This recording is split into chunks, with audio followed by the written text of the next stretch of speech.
ពុទ្ធត្រាស់ថាបើយើងរស់នៅអត់បានកសាងកសលកសាងបុណ្យណាជាភពបុគ្គលព្រោះពេលដែលយើងស្លាប់ទៅអត់មានបុណ្យកសលនាំទៅពូជដែលល្អនាំយើងទៅទេ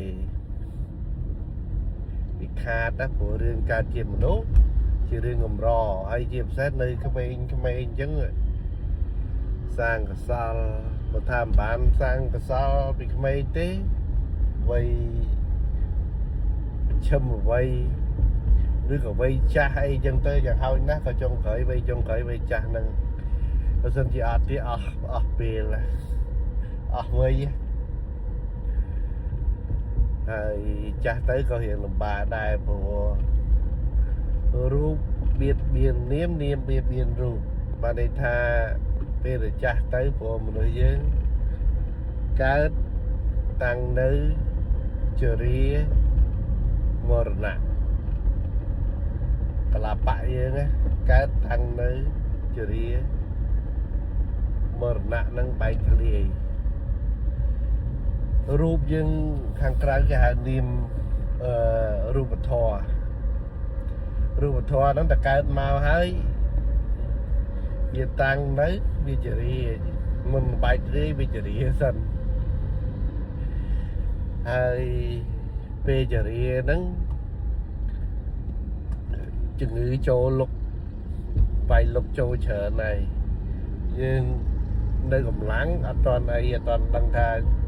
ពេលចាស់ទៅលំបាកមិនទេពេលចាស់ទៅរូបរបស់យើងចាស់ដូចម៉ាស៊ីនខ្សោយអគុយអញ្ចឹងងាកឈឺនេះងាកឈឺនោះហើយតែរូបយើងឈឺហើយចិត្តយើងក៏ឈឺដែរព្រោះវាបៀតបៀនគ្នាទៅវិញទៅមកយើងចម្រើន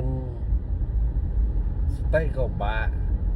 យើងចម្រើនសតិបានហើយធ្វើឲ្យចិត្តកើតជាកុសលក៏បាក់អញ្ចឹងវាពិបាកទាំងអស់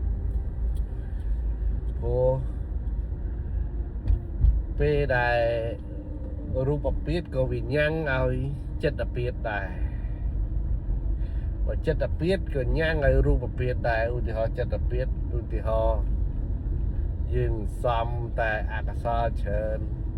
ទីខូចចិត្តរឿងនេះខូចចិត្តនេះអន់ចិត្តនេះតួមនោះរឿងនេះតតែពិបាកចិត្តក៏ធ្វើយ៉ាងឲ្យកាយហិតទៅឆាប់ឈឺទៀតហើយវាញ៉ាំងទៅវិញទៅមកអាហ្នឹងចឹងបានថាតើយើងចេះមើលពីជីវិតយើងរាល់ថ្ងៃហ្នឹងព្រោះឈ្មោះទៅកាន់មរណៈហើយតែបានសំកសលហ្នឹងទៅវិញចប់ហើយព្រោះមកឋានកណ្ដាលរបស់យើងនេះមានកំណត់អាយុប្រមាណហើយវីសាយើងទៅ expire ទៅវិញហើយអត់មានអីជាប់ខ្លួនក្រៅពីកុសលក្រៅពីបុណ្យនោះទេបាទ